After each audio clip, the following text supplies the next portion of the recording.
I feel like the countdown sometimes is too long without a little. As long as I remember. Orange and blue today. That is right. Cecil, Lammey, Andrew Mason with a scorcher today because Denver Broncos training camp is always fun. And some days are better than others. Sometimes we get to see some really good action. Orange and blue today presented by Sean Honda, Cecil, Lammey, Andrew Mason. And let's just start it. Courtland Sutton is back, people. First of all, were you surprised that today had a little more action? Yes. Usually the last practice before preseason game is dialed back considerably. I thought it'd be a glorified walkthrough. That's what they were last year. Every day. Oh boy. Yeah. Well, no, but even like in previous eras, usually right. Vic Fangio, Mike Shanahan would have a hat day on a Friday. Yeah, a hat day, and then you'd have the ones going up against the scout team usually on this day. Right. Mostly in training camp, you have ones versus ones, twos versus twos, etc. Today, it was a normal practice, ones versus ones, twos versus twos, which meant that Courtland Sutton was continuing to go up against the top cornerbacks, including Pat Surtain. Yes. And he made one big play against Pat Surtain today in the team period. And it was one of the better pass plays of camp. Better all around because it was a nice pass by Russell Wilson, dropping it right down there as Sutton got past Surtain. I almost wonder if Surtain was sort of handing Sutton off to the safety, the coverage responsibility. To PJ Locke, right? Yeah, PJ Locke came over, and Locke was just a step too late.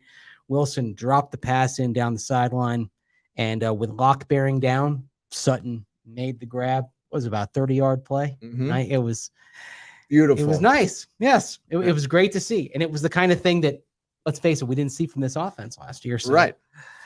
Yeah. It's also not the first time Courtland Sutton has had a day like this. Yes. He's stacked together good days. The significance of this for Sutton isn't that he did it today.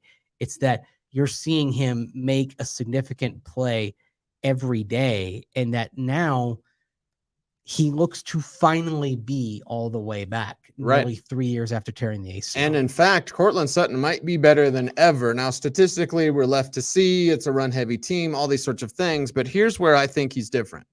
Sutton's always won above the rim. That was his game at SMU. He was a guy, limited route tree. It's kind of what the Mustangs do. But he was going to win above the rim. And I've always said, Courtland Sutton's always open because there's this thing called the sky. And you just throw it up there and let the big man go get it. But now, Mace, and I tweeted this in May, Broncos didn't ask me to take it down.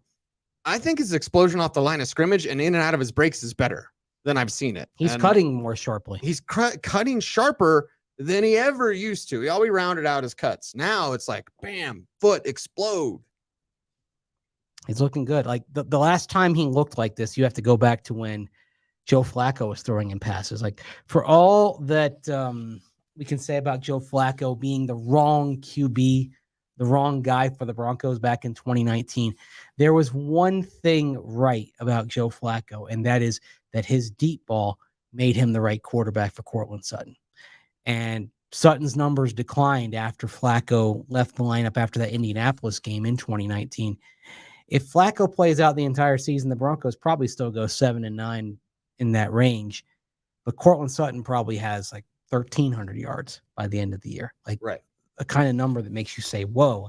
I believe he was about 1165 that year, something like that. A little less than 1,200. Yeah. So it's been a minute since we've seen Courtland Sutton look like this. Yes, and I think it's great for this young man. I think it's great for the Broncos, and we bring it up all the time, Mace, confidence. We saw that play when we're standing around waiting for Coach Payton to come over. Before they were done practicing, Sutton catches a drag route, and it moves the chains, and he, like, spins the ball. Yes. And I think I told you at the time, I was like, man, we haven't seen him do that in a while. It's nice. It's nice to finally see that. The joy is back in his game. That's a great way to put it. Well, it's kind of on my mind because last night watching Hard Knocks and watching former Broncos coach Nathaniel Hackett, now the Jets offensive coordinator. Look, I get that a lot of you don't want to hear about Hackett because he struggled last year as the head coach, but don't make it personal, right? He's a good guy, was just overwhelmed, not the right person for the job. watching him coach the Jets and coach his BFF Aaron Rodgers, you can see the joy is back for Nathaniel Hackett. Yes. Watching Courtland Sutton, the way he reacts to plays, the way he spins the ball after that little drag route catch, the joy is back for Courtland Sutton. Yes. Yeah. Yeah. It's fun to see. So he's Last out there year, making plays, and it just wasn't the same. For 2 years, it hasn't been the same. Last year, it was kind of a slog for him, you know. And it had to be frustrating because you know what you can do as an athlete, then all of a sudden you can't do that, and you're not the same. And you know people are talking about it, but on the field, you know you're not the same. And he thought last year was going to be different. That Russell Wilson would come in and Russ having the deep ball be a primary club in his bag.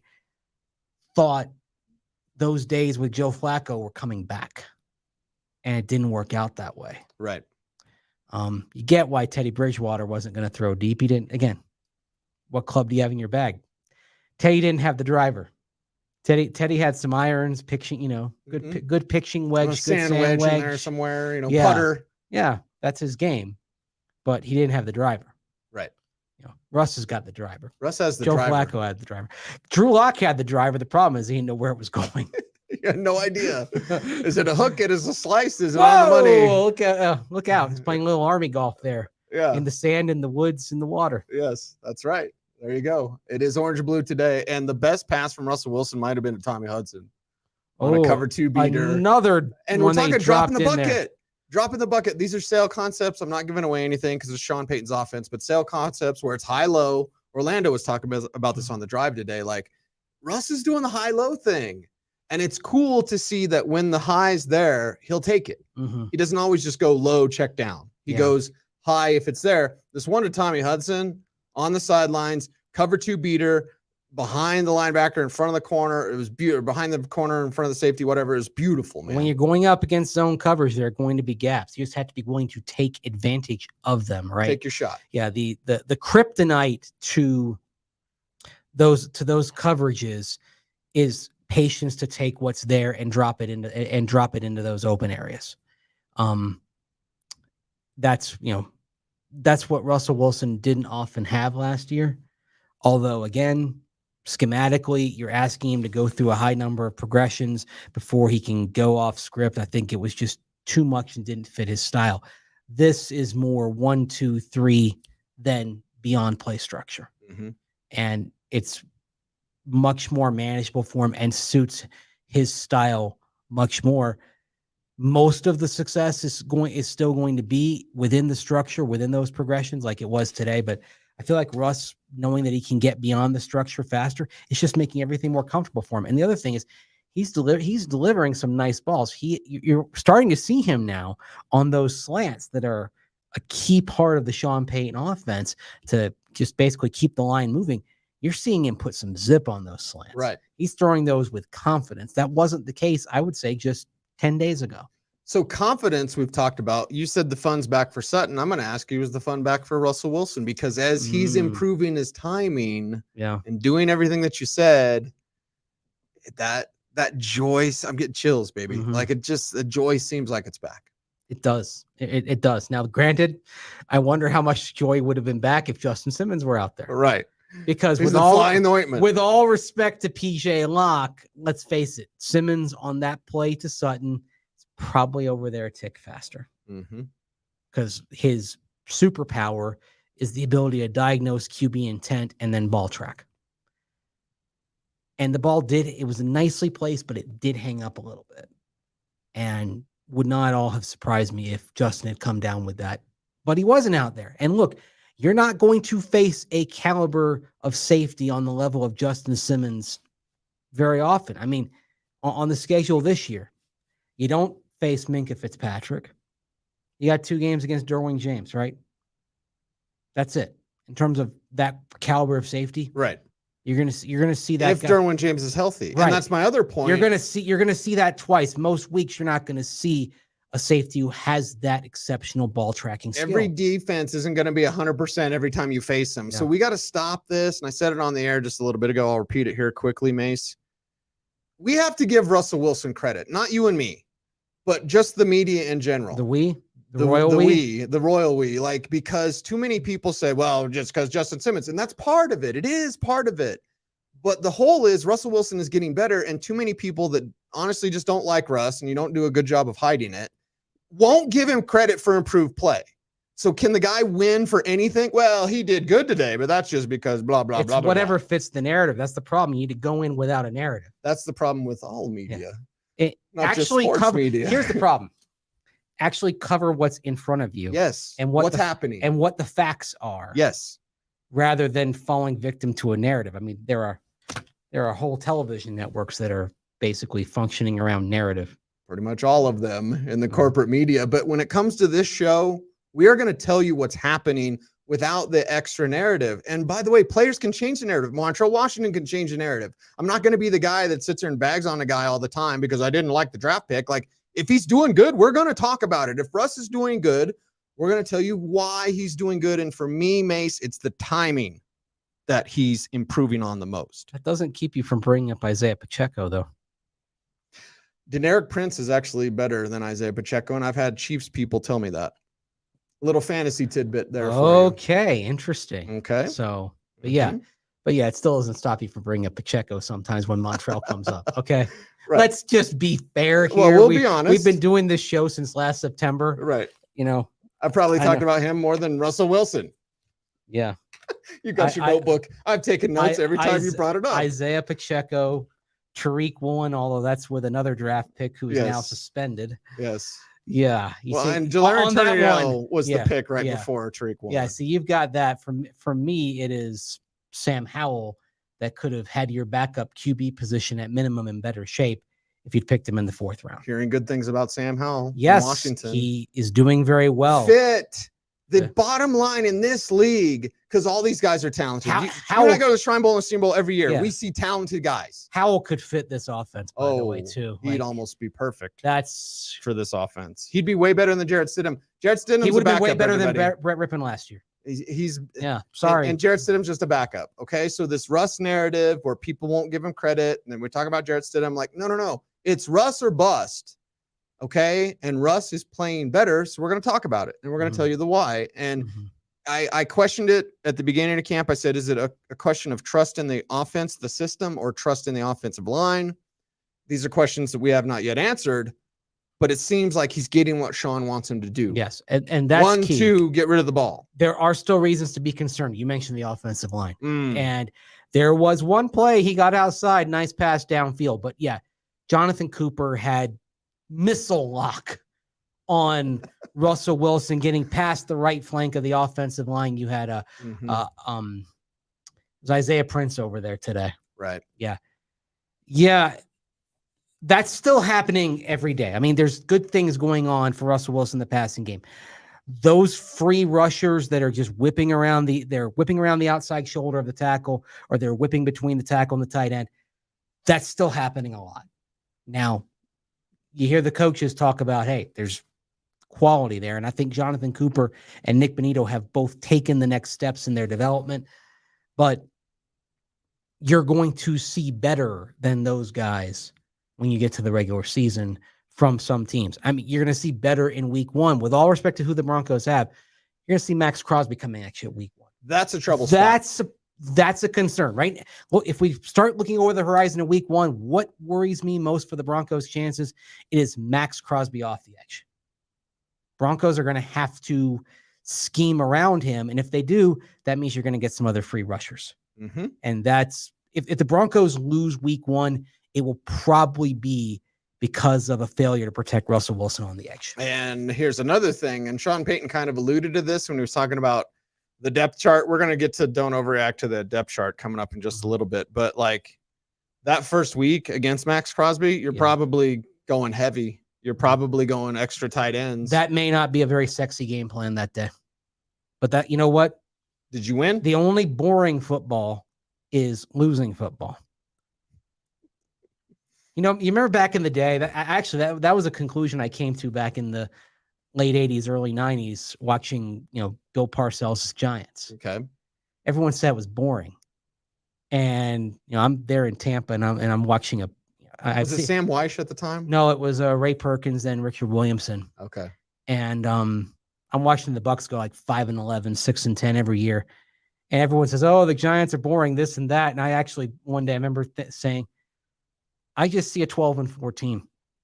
I see a 13-3 team or whatever their record was in a given year, right? Like, I give me boring. Like the Bucks tried to hire Bill Parcells at one point and that went sideways. I'm like, I don't care if it's boring. I want to win. Right. Winning is exciting, right? In football, winning is exciting. Yes. Yeah. And what's the best strategy sometimes? Yeah. Run it down their throat and play great defense.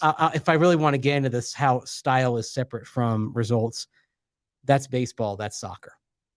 Like there is something to playing attractive soccer. There is something in baseball to being dynamic and, taking some chances that may not be analytically correct, like trying to steal bases, but that is exciting, right? Right.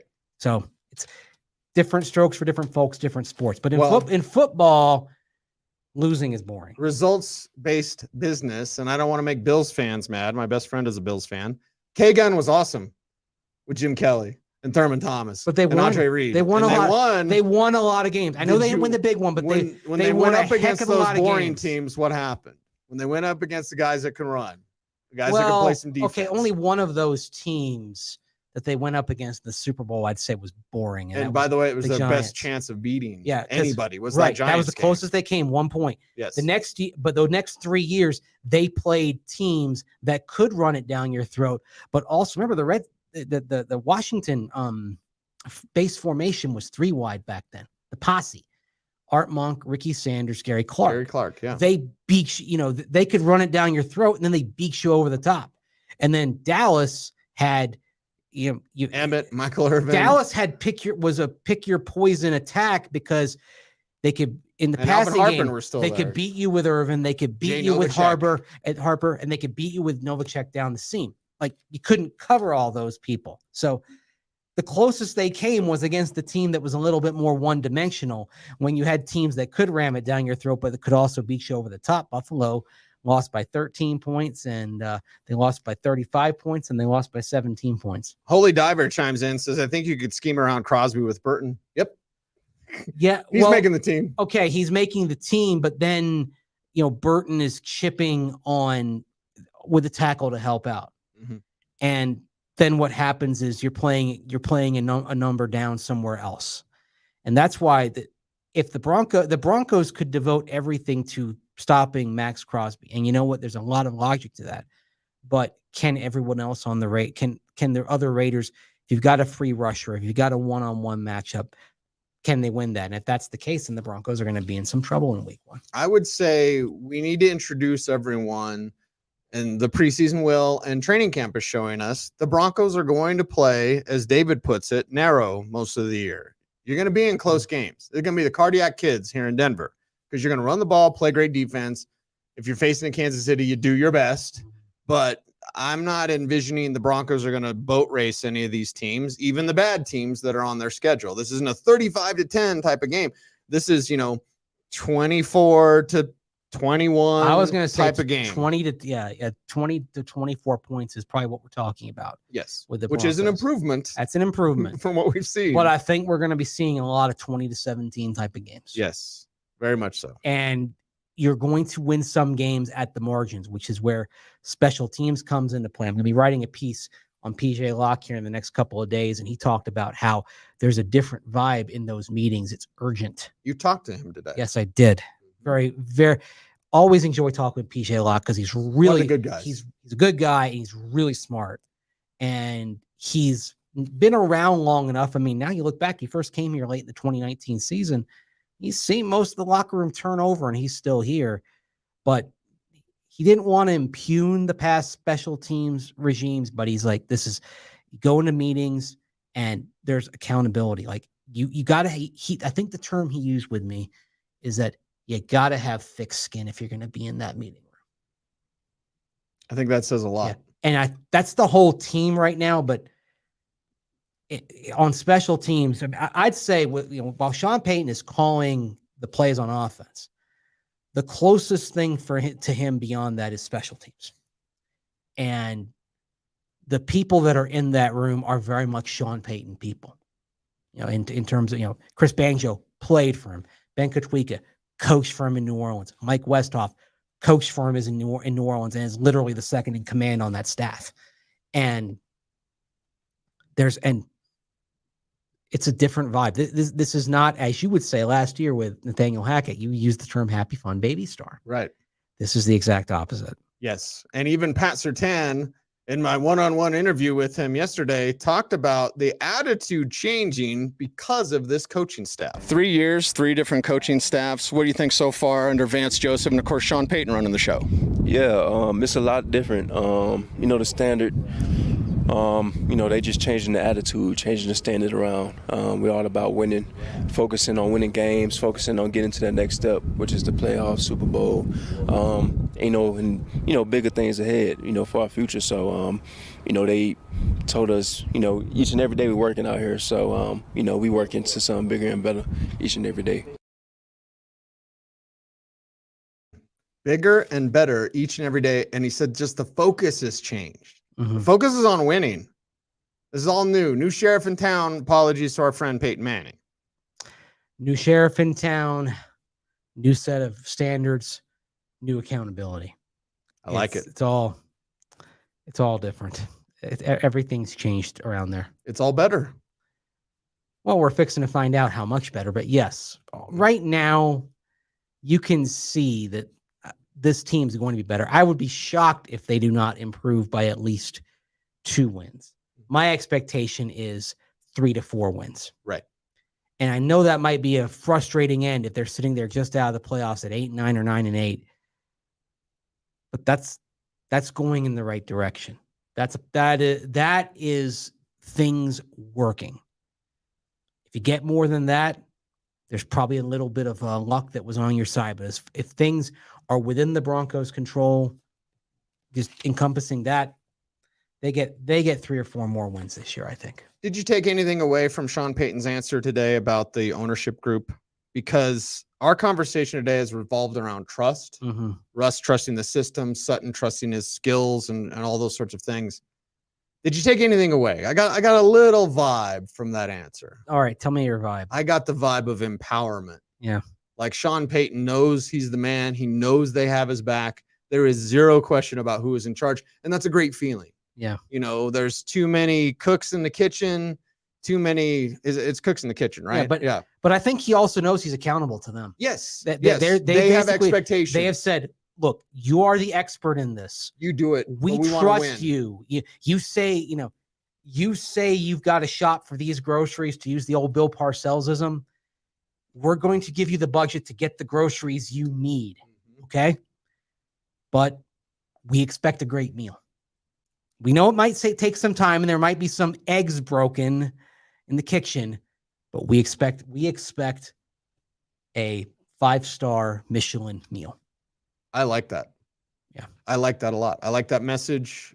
I like that clear ownership. And God bless everyone who shepherded this team after Mr. Bolin stepped down and then passed away. Like, God bless everyone, okay? But just having that accountability from the top. And speaking of ownership, they were there today. Greg Penner's Rob CEO, Walton was Greg there. Penner's been there, I think, pretty much every day, but when he was in Canton, Ohio for the Hall of Fame. Yeah, Greg's been out there every day. But yeah. But Robson was there. Rob today. Walton was there again. He was there yesterday. Yes. He was there today. Yes. Kerry was there. I was looking during the individual period. You had Rob Walton, Greg Penner, and Sean Payton, and they were having a very animated, not negative. They were enjoying it, but they were having a very lively discussion about things. You love to see it. Yes. And again, Peyton's kind of and his staff are putting the pressure on the players, that sense of urgency. I think there's a sense of urgency that's coming from the top on Sean Payton as well. And that's fine. But he's empowered to do exactly the things that he wants to do. They're not micromanaging him. Right. Now, that's a good sign as well. Right. Now, look, that doesn't mean that you don't have a situation like after some of the things that Sean Payton said to Jarrett Bell that, hey, coach, can you just kind of dial this down a little bit? I mean, still think it was on purpose? I think he just got carried away in the moment. Perhaps. Yeah. Perhaps. It happens. He's human. Yeah. We get And the excited. reason why I say that is there are sometimes I can, at his press conferences, I feel like he gets a little carried away too. Yes, very much so. That because sometimes you just get going, and we all do. You get going, you ride the wave. Did he get carried away about Courtland Sutton today? Because it almost like he was like praise, and then he like pulled it back because he doesn't praise a lot of people. That's the Bill Parcells in him. Yeah. But like he was talking so good about Courtland Sutton today, and then he was like kind of like, it doesn't want him to think he's all the way there because he's not. Right. Do it on the field. Yeah. And anyway, speaking of Sean Payton, it's a nice transition to our last topic, which is the depth chart. Yes. And Sean Payton reminding everybody that's in pencil, but he clearly wanted to make the point about the depth chart because we all saw this morning Adam Troutman at the top of the depth chart at tight end, right? Not a shock. Okay, not a shock. He's the best all-around tight end the Broncos have. Blocking matters. So I asked Sean Payton a question about how the vision for Adam Troutman has evolved. He loves the vision. It was a great question. He said that. Yes, he did. He did say great question. It's a great question. How it's evolved from what it was in New Orleans to now getting him back here in Denver. And he talked about Troutman, then talked about the tight ends, but then used that as a launching point to make his point about the depth charts at this point in the training camp process, preseason process, which is to say it's in pencil and it doesn't mean all that much. And I'll just give you a little bit of evidence for it not meaning that much. Number 6 on the depth chart at tight end is Tommy Hudson. And one of the best plays of practice today was Russell Wilson finding that 6th team tight end. Right. That should tell you something about the fluidity of the depth chart at some positions, particularly tight end. And tight end, there are some messages. Alberto Cuebunon being so buried on the tight end position. Like 15. He's number 5. What Nate Atkins was above him? Like, yeah, That's where Alberto's got to be. Nate Atkins, who is as much a fullback as a tight end, right? Basically, is Michael Burton's backup. But it does lead to some interesting roster construction thought here, because does Nate Atkins become a dark horse to stick on the 53 as your 4th tight end, but also your number 2 fullback? 1000%. Yes. He's rising up. Does that create a crunch at wide receiver? Because it will. You're keeping 4 tight ends. You're keeping less receivers. Yeah. Or you're keeping, 1 fewer offensive lineman, and you're saying, okay, some of these guys are going to pass through the practice squad, and our depth is going to come from the practice squad. Because of the expanded 16-player practice squad, there are a lot of manipulations you can do now roster-wise. And teams, sometimes they construct things overall based on, if we can get the depth from the practice squad, let's just do that and not expose a player who has a better chance of getting plucked off waivers, and we'll go heavy at that position. That's something to keep your eye on as you get into the cut down. Is it may not exactly be the best 53. We hear that cliche from coaches over and over since time immemorial. Best 53, yada, yada, yada. Not always. Speaking of yada, yada, yada, I saw Jerry Seinfeld's coming to Denver. Yeah? Are you going to go? I didn't see that. When's he coming? It's like November, I think. October, November. Okay. Well, it might be in town. Where's he playing? Paramount, probably. Something like that. Yeah. Okay. Yeah, maybe. Yeah. I just wondered if you would, since you're such a big Seinfeld fan, would you want to go see his stand-up? You know what? I probably would. Like, it's just to say you did. Just right? to say I saw that. I mean, the Seinfeld Larry David style of humor is it's right in your wheelhouse. It's very important to me. When I was watching Seinfeld in high school, I think it had a great impact on kind of how I observe things. I actually, we're in the end of the show mode. So yes, silly Star Wars time. Yeah. See, like Star Wars, we try in general do the silly stuff at the end. So I'll just tell a story. And thank you for staying to the end. When I became a Seinfeld fan was when I was, I believe, a sophomore in high school. And they had an episode called The Pen, where Jerry and Elaine fly down to Florida, stay at his parents' condo. Everyone remembers Del Boca Vista, but before Del Boca Vista, there was the Pines of Mar Gables phase. I think it was Pines of Mar Gables phase 2. Okay. I think it was Del Boca Vista phase 3 and the Pines of Mar Gables phase 2. And the way they presented that retirement community, that Florida community, like right down to how like the condo was decorated with the light colored sofas and the pastels, people arguing over stupid things. And I saw that and I'm like, oh my God. Because living in Florida, and we had some retirees in our neighborhood, and I knew, and I had actually, you know, that some of them had become mentors to me, but I also saw how there could be the bickering over, you know, having a basketball hoop in the neighborhood or whatever. Right. And I had never, and I'm like, oh my God, that episode showed exactly how dysfunctional that Florida retiree neighborhood vibe was like. And I became a fan because I'm like, this is the most true to life thing I've seen on a television show. I mean, obviously it was in the framework of a comedy, but I recognize I the way that his parents behaved, the way that Jack Klompus was. I'm like, oh. It's a show about nothing. I'm like, I actually know these people in my day to day, and I was hooked, and that was 32 years ago. And then I got hooked on Curb Your Enthusiasm when Larry David went to do that, fantastic. which I basically I view that as the graduate level version of that style of humor. Seinfeld is the bachelor's. Curb is the graduate thesis, basically, of that style. Eminem says I'm like Ponch. That means we're chips on this show. You ever rode a motorcycle? No, and I have no intention of doing so. Really? Yeah. Not even dirt bike? No. No? Okay. No. True story. I learned how to ride a dirt bike before I learned how to ride a bicycle. I lived in the country. There's no need for a bicycle. I love riding a bicycle, but no motorcycle though. No motorcycle. All right. I might change. No, maybe not. No, it's. By the way, when you know people in the medical profession and they tell you about the damage done to people in motorcycle you're an organ accidents, donor. That's like, yeah. Although I thought it was rude one time when I had my chopper, which unfortunately I had to sell because riding in Denver is not fun. My insurance agent at the time was like, "You need better life insurance because you're gonna die." By the way, who is the other guy on Chips? Like, there's Poncho, played by Larry Wilcox. I don't know. I can't believe I'm blanking. Poncho and Chase. Everyone remembers Poncho. Champ and stud. Eric Estrada. If you're in the chat room, tell me why I'm wearing a Marshall Faulk San Diego State jersey. You know, and because you said the Penners were there, I was like, I'm going to wear my Allen Iverson jersey.